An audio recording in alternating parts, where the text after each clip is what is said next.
Merci. Alors, bon, en général, j'ai une voix qui porte, donc ça devrait aller. Je remercie les organisateurs du colloque de me permettre de parler un petit peu d'un sujet qui m'intéresse toujours autant. Donc, voilà, je vais vous parler de ce qui peut paraître au départ comme un petit peu paradoxal, c'est-à-dire que dans cette période dite du cinéma muet, le son avait occupé tout de même une place assez importante. Alors, peut-être d'abord quelques petits rappels, poser quelques petites balises temporelles. La période qui va nous intéresser, donc du cinéma muet, voilà, les deux dates en fait importantes. Première date, 1895-1896. Alors pourquoi deux dates? Parce qu'en fait, alors déjà, parce que 1895, c'est par rapport à la date de ce qu'on considère comme la naissance du cinéma, c'est-à-dire la première projection publique et payante. Donc, publique et payante, elle se passe au Salon Indien du Grand Café à Paris. Hop, attendez, je change de lunettes, je vais faire oublier en vieillissant, il faut gérer différentes paires de lunettes. Donc, Salon Indien du Grand Café à Paris, cette projection elle a lieu le 28 décembre 1895. Donc autant dire que les choses vont se passer surtout en 1896, en tout cas dans les projections qui vont se faire en province. Moi, ce qui m'intéresse justement, c'est de voir comment ça se passe dans les territoires, entre guillemets. Donc du coup, ça va commencer en 1896. La deuxième date, là aussi deux années différentes, 1927 ou 1929, c'est ce qui est considéré comme la sortie du premier film dit parlant. En réalité, on dit souvent plutôt sonore parce qu'il n'était pas tellement parlant, ce film-là. Donc un peu connu, le chanteur de jazz singer. Donc 1927, c'est la date de sortie aux États-Unis. 1929, c'est la date de sortie en France. Donc en France, on va plutôt se caler sur 1929. Donc c'est censé encore une fois être le premier film parlant. À Perpignan, il a été extrêmement... il a eu un gros succès. En réalité, donc, c'est un film parlant dans lequel il y avait encore des intertitres. Ce qui était sonore, c'est pour ça qu'on parle plutôt à la limite de films sonores, de premiers films sonores, c'est que ce sont les chansons, puisque le héros est un amateur de jazz, comme le nom le suggère. Ce sont les chansons qui ont été enregistrées, donc qui étaient diffusées en direct. Tous les dialogues étaient encore avec intertitres. Donc c'est un film un peu hybride, où on a une partie qui répond au canon, au fonctionnement habituel du film muet, puis une partie qui est vraiment en sonore, et qui est en effet ça qui a un petit peu interpellé les gens. Dans cette période donc dite du cinéma muet, on va s'apercevoir ensemble qu'en réalité, la dimension sonore, et en particulier la dimension orale, était très très importante, à la fois sur le plan de la production des films, sur le plan de leur exploitation et sur le plan de la réception. Il y a eu une évolution durant ces années, où au départ, cette dimension sonore répondait à un besoin, à la fois sur la nécessité d'installer un nouveau spectacle qui était totalement inconnu, le cinématographe, mais aussi de permettre de le comprendre, parce que c'était une nouvelle forme d'expression et que c'était pas du tout naturel pour la plupart des gens, pour des raisons des fois très triviales, on va le voir. Et puis petit à petit, le cinéma va s'institutionnaliser, le langage va se mettre en place, et donc du coup, toute cette dimension, disons sonore, mais extérieure au film, va devenir un peu obsolète, archaïque, et donc petit à petit disparaître, jusqu'à évidemment l'apparition du cinéma dit parlant. Alors, au moment où le cinéma s'installe, je vais aller un petit peu vite sur certains aspects qui ne sont pas directement liés au spectacle cinématographique lui-même, mais dans on va dire les 12, 13, 14 premières années, on va dire les 15 premières années à peu près, le cinéma est essentiellement, voire uniquement ambulant, itinérant. Ce sont des tournées qui viennent présenter le cinéma dans les différentes villes, petits villages. Et donc du coup, les exploitants vont prendre un mode assez proche de celui des forains.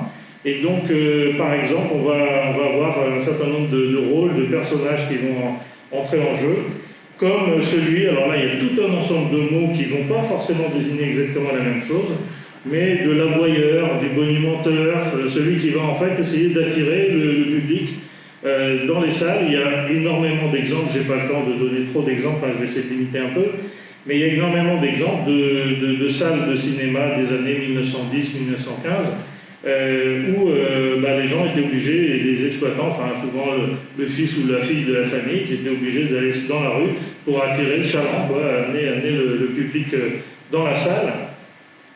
Dans la salle où il allait ensuite être pris en charge par d'autres intervenants sur lesquels je m'étendrai un peu plus. Quand on entre dans la salle, cette dimension sonore du film devient un peu évidente. Elle fait partie du spectacle cinématographique en réalité dès le début, d'une certaine façon, à tel point que si on regarde une affiche assez connue du cinématographe Lumière, les quelques spectateurs qui sont représentés ici, ils ne sont pas représentés sous une forme de gens qui regardent très attentivement ce qu'il leur est montré.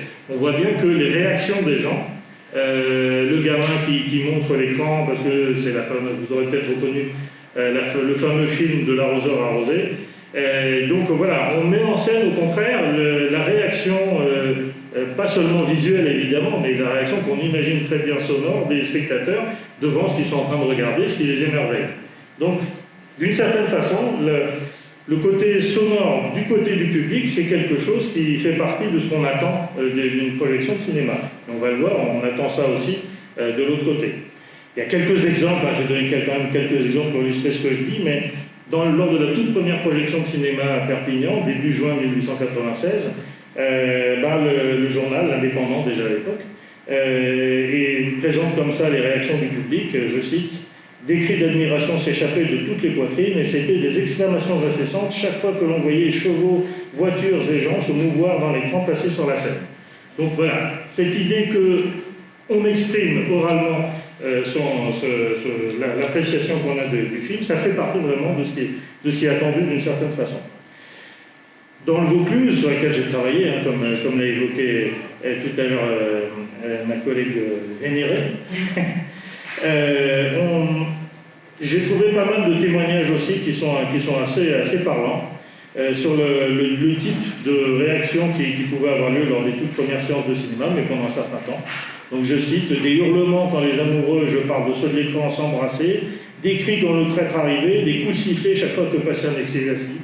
On était dans une région peut-être un petit peu plus agitée que dans d'autres. Voilà, donc on a ce cadre qui est un cadre assez loin de ce qu'on imagine parfois, de ce que pouvait être l'ambiance d'une séance de cinéma dans les toutes premières années. Mais voilà, cette dimension sonore, elle va être beaucoup plus complexe, beaucoup plus riche que ça encore, puisque assez rapidement quand même, on va apparaître des premières réactions assez négatives, entre autres l'une qui est assez connue de Gorky, qui après la première séance de cinéma qu'il voit donc en Russie, va exprimer en fait cette déception du fait que le cinématographe ça a l'air très bien, mais fondamentalement c'est censé présenter la vie telle qu'elle est, sauf que la vie telle qu'elle est, elle est grise et elle est totalement muette. Et donc ça lui semble choquant de voir cette représentation tronquée de la vie. Et donc, alors est-ce que c'est en réaction à ce genre de remarques, mais quoi qu'il en soit, assez rapidement on va avoir des tentatives d'essayer d'améliorer, entre autres sur le plan sonore, justement de rajouter un peu de vie dans cette espèce de silence entre guillemets qui est un peu trop lourd. En plus le bruit de l'appareil, tout ça c'est pas forcément idéal. Donc le premier élément qui va arriver, ça va être la musique pour essayer d'accompagner un petit peu ce spectacle. Donc alors faut pas imaginer non plus évidemment que toutes les projections se faisaient avec un grand orchestre symphonique, mais ça sera soit un orchestre, soit un musicien.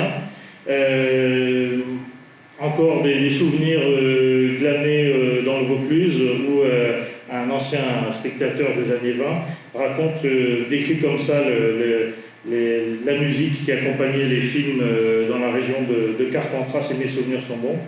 Ces formations avaient leurs morceaux de bravoure à l'entrée et à l'entracte.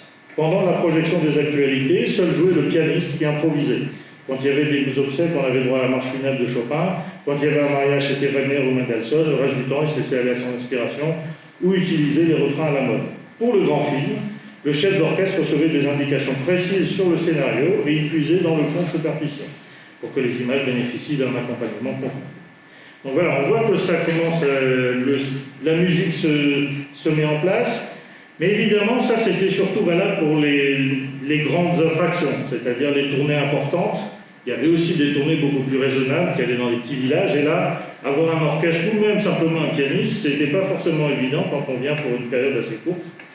Donc du coup, le cinématographe a bénéficié d'une autre invention qui était très récente, qui datait de quelques années, le gramophone. Donc du coup, on a vu très rapidement apparaître des tentatives de marier les deux, c'est-à-dire projection de cinéma avec diffusion de phonographes, gramophone, phonographe, quel que soit le terme.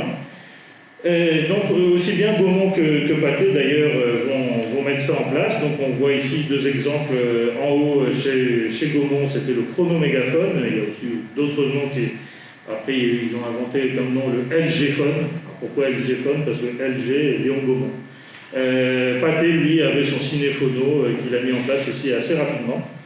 Et donc du coup, jusqu'à relativement tard, on va dire début des années 10, on avait des spectacles qui étaient organisés autour de ce mélange, comme par exemple à Bordeaux, puis ensuite à Perpignan, le Royal Villot, que le journaliste présentait de la façon suivante. Un même moteur électrique actionne phonographe et cinématographe, si bien que les tableaux se déroulent dans un synchronisme parfait, sans un accroc, chaque geste, chaque jeu de physionomie, chaque attitude correspondant avec les paroles lancées par le phonographe.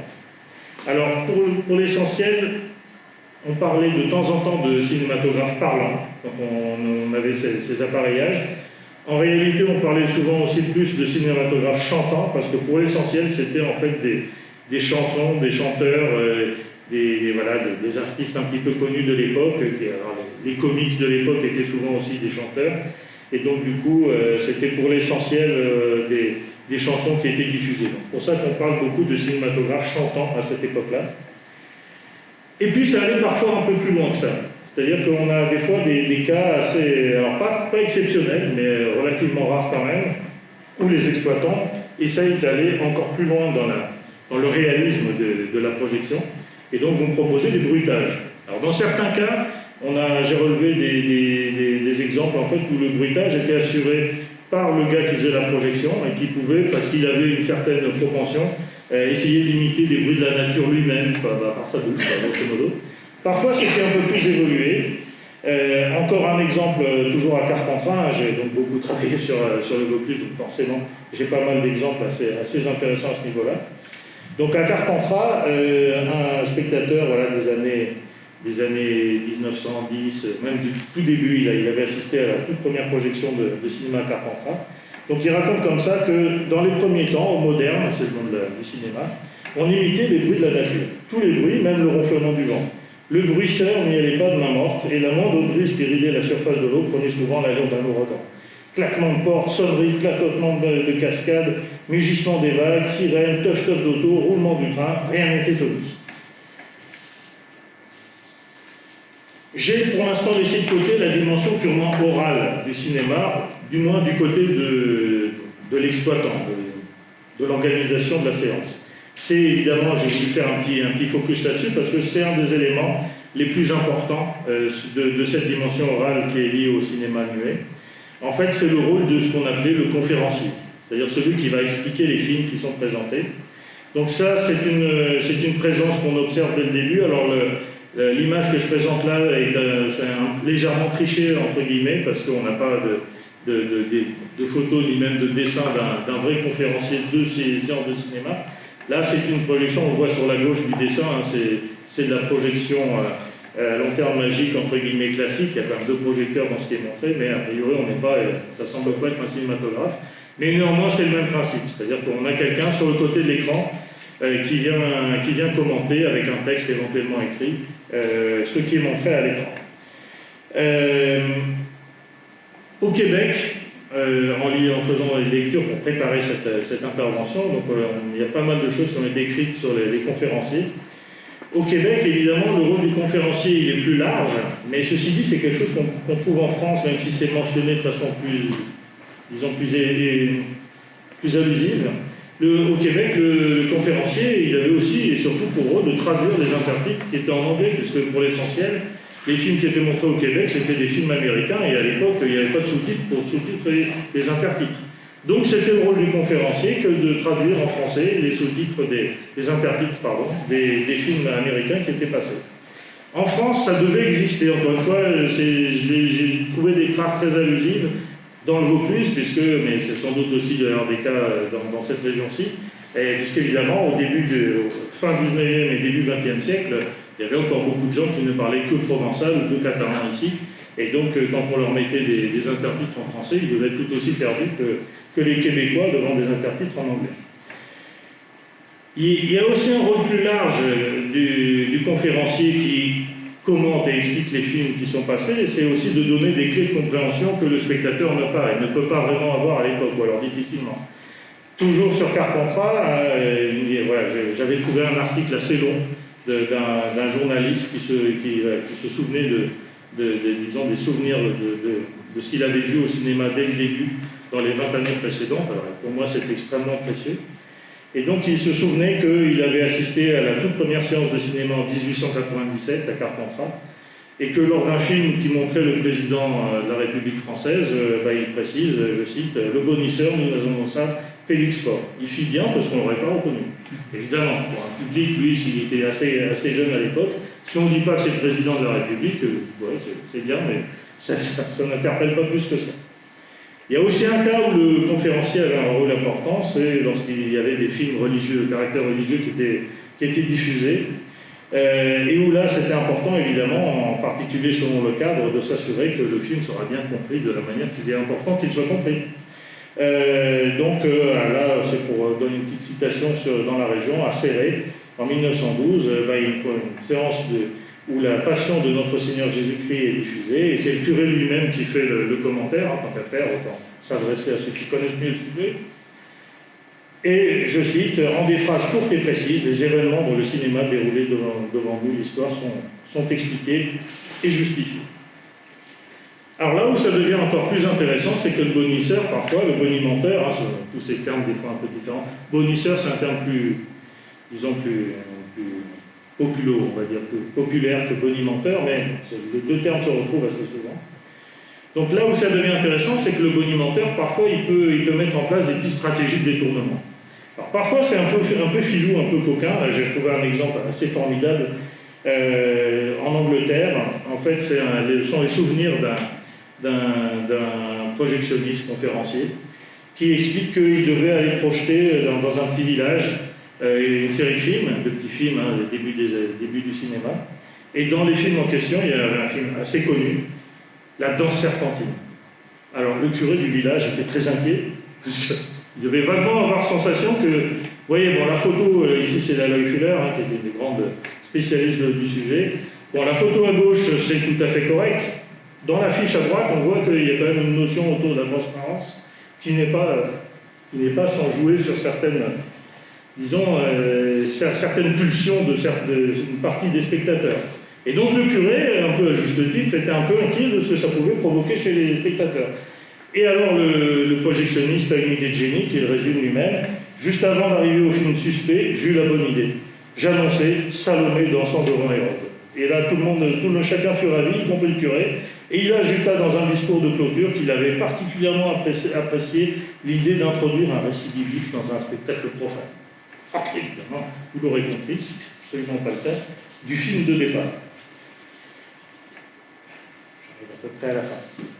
Je vais aller plus vite pour parler d'un autre type de détournement, qui n'est pas tout à fait du détournement, mais dans certains pays, je vais juste parler du Japon en fait, mais c'est pas uniquement au Japon que ça se faisait, mais au Japon, le conférencier, il avait un rôle très particulier, qui a évolué au fil du temps.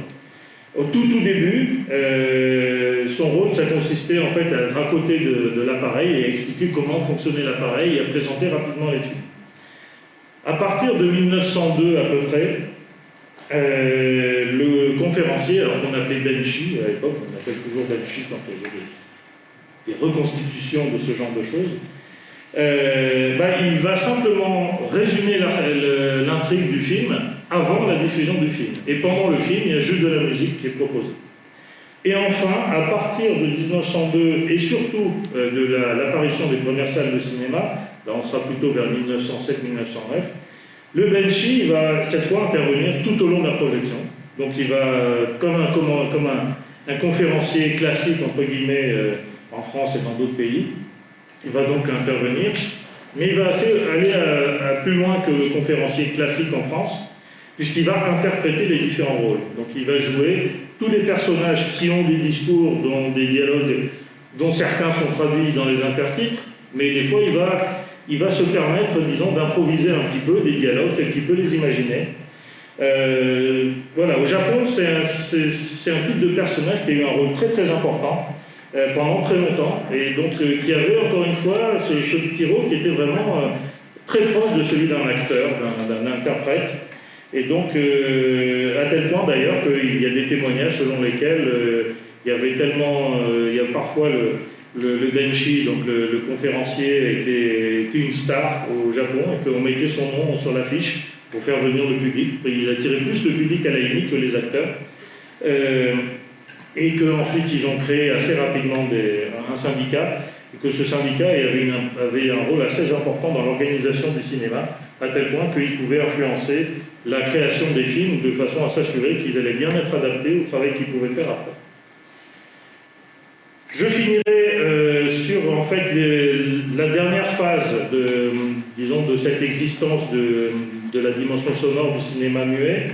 À partir de 1907, on va assister à la mise en place en fait l'institutionnalisation que j'évoquais tout à l'heure du cinéma. Et là, tout ce que j'ai évoqué, sauf la musique, ça n'a plus sa place dans le cinéma.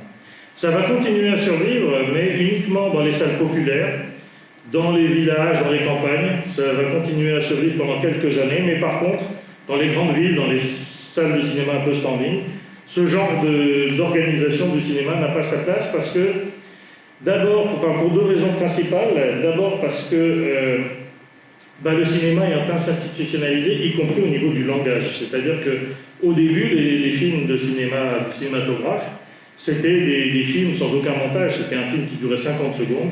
Les films Lumière, vous en avez sans doute vu quelques-uns, ils durent 50 secondes. Il n'y a grosso modo aucune coupure. Souvent, la caméra ne bouge pas, donc le niveau langage cinématographique est totalement absent ou quasi absent. Et puis petit à petit, on va avoir des films qui vont être plus longs, où il va y avoir un vrai travail de montage.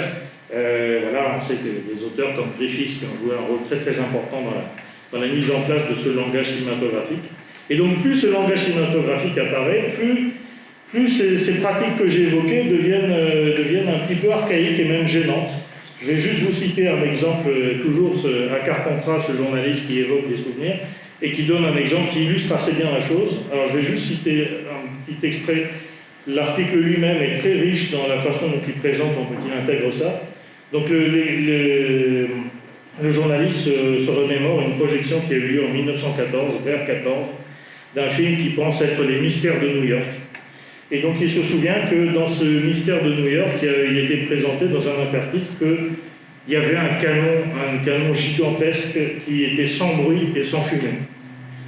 Et le film était bruité. Et donc le bruiteur, en général, il est de l'autre côté de l'écran.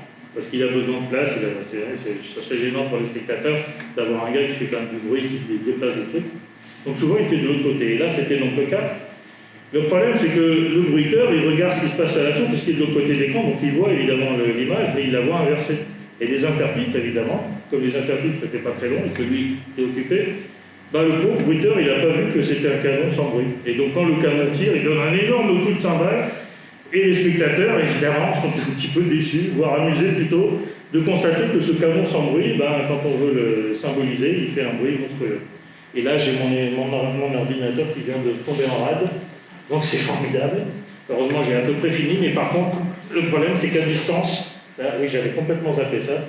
Voilà, c'est bon. Bref, donc je vais être désolé, il y en a à distance qui vont avoir tout vu coupé, donc je vais finir ici rapidement.